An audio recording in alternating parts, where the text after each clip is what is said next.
કેમ છો મારા ગુજરાતી વાલા મિત્રો?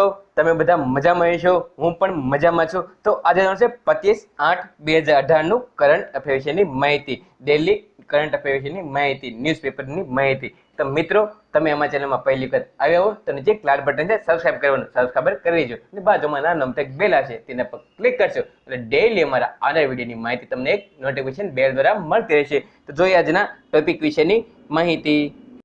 ભારતે 8 વર્ષ બાદ રોઈંગમાં ગોલ્ડ જીત્યો. એક જ દિવસમાં 3 ગોલ્ડ મેડલ જીત્યા છે.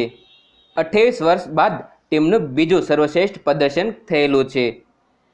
હું ફક્ત એ જ વિચારતી રહ્યો હતો કે આ માસ જીવંતની અંતિમ રેસ છે.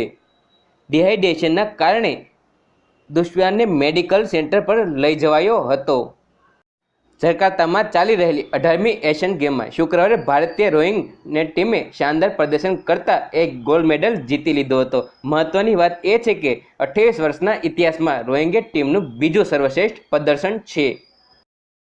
બોપન્ના અને દિવિજની જોડીનો ગોલ્ડ પર કબજો. ભારતને 5 એશિયન ગેમ્સમાં પુરુષ ડબલમાં ચોથો ગોલ્ડ જીત્યો છે. ટોપ સીડ બોપન્ના દિવિજના જોડીએ કઝાકિસ્તાનને એલેક્ઝાન્ડરને ટેનિસની જોડીએ હરાવી દીધા છે. બંને ખેલાડીઓએ એશિયામાં પહેલો ગોલ માત્ર 52 મિનિટમાં જીતી અને ગોલ્ડ મેડલ જીતી લીધો છે. શૂટિંગ હિનાનો 10મી એવન પિસ્તોલમાં કાંસ્ય પદક છે અને એશિયન વ્યક્તિમાં ગત પહેલો મેડલ પણ તેમણે લીધેલો છે.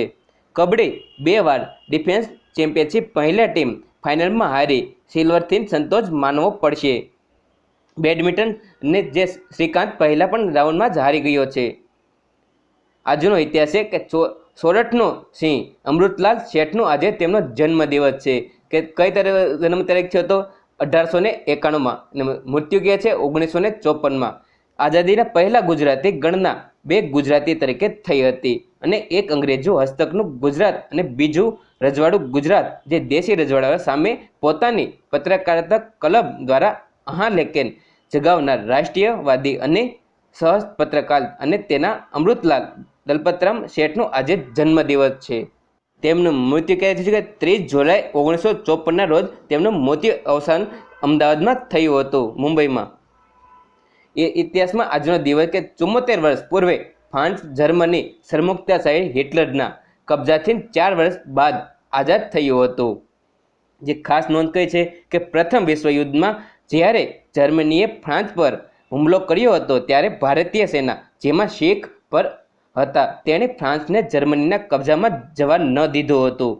કે 1944ના આજના દિવસે ફ્રાન્સ સરમુખત્યારશાહી હિટલરની સેનાએ કબજાની આઝાદી થયું હતું. હિટલરની 4 વર્ષ સુધી કબજો રહ્યો હતો અને તેના બાદ ફ્રાન્સે સેના જનરલ ફિલિપ્સના નેતૃત્વમાં રાજધાની પેરિસનું પુનર્નિર્માણ કર્યું હતું.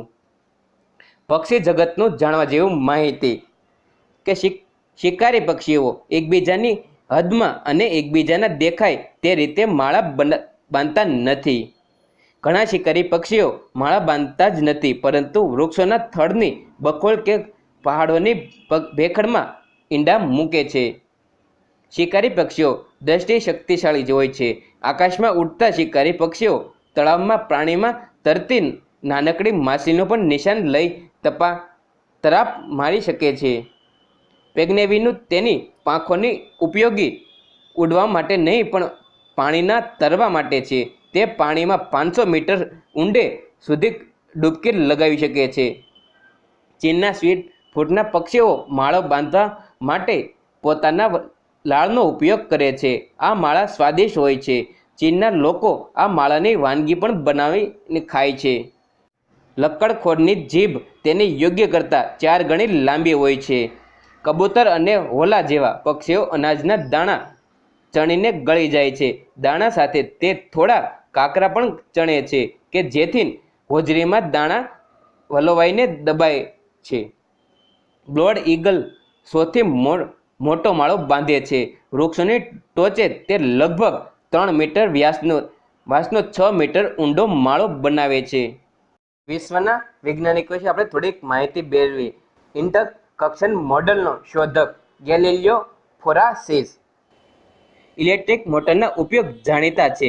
મોટા મશીનો માટીને રમકડા તેમજ સીડી ડીવીડી જેવા સાઈનના સકારાત્મક ગતિની જરૂર પડે છે, જેવી બધી માહિતી છે તમે જોઈ શકો છો. પૃથ્વીના ગોળ ગ્લોબનો અનોખો ઇતિહાસ કે ભૂગોળના ક્લાસમાં કે ઘણી ઓફિસોમાં ટેબલ ઉપર મૂકેલા પૃથ્વીના ગોળ તો તમે જાણો જઈશો, પણ ત્રાંસા ધરી પર ફરીને તે કઈ રીતે ગોઠવાય છે તેના વિશે તમે જાણો છો નહીં? તો આ બધી માહિતી તમે જોઈ શકો છો. કાલના વિડીયોમાં જે મેં કરંટ અફેરના સવાલમાં પૂછેલો હતો તેનો જવાબ શું આવશે? કલમ 170. મિત્રો અમારા ગઈકાલના વિડીયો તમે જોઈ શકો છો કરંટ અફેરનો. અને આજનો સવાલ છે, ભારતીય ફોજદારી ધારામાં લોકોની વ્યાખ્યા કઈ કલમમાં આપવામાં આવેલી છે? તો મિત્રો તમને આનો જવાબ આવડે તો નીચે કોમેન્ટ બોક્સની અંદર તેનો જવાબ લખજો. અને અમારી ચેનલમાં તમે પહેલી વખત આવ્યા હો તો લાઇક કરો અને અમારી ચેનલને સબસ્ક્રાઈબ કરો. અને જેને સબસ્ક્રાઈબ કર્યું છે તેને ખૂબ ખૂબ ધન્યવાદ. અને આવનારી વિડીયોની માહિતી તમને મેળવી હોય તો મારે સબસ્ક્રાઈબ કર્યા બાદ બાજુમાં નાનો અમથો બેલ આવશે, તેને પર ક્લિક કરશો એટલે ડેઈલી અમારા આવનારી વિડીયોની માહિતી તમને નોટિફિકેશન બેલ દ્વારા મળતી રહેશે. ખુશ રહો મિત્રો, આજુબાજુ સાફ સફાઈ રાખવી, સ્વચ્છ ભારત, જય હિન્દ, વંદે માતરમ.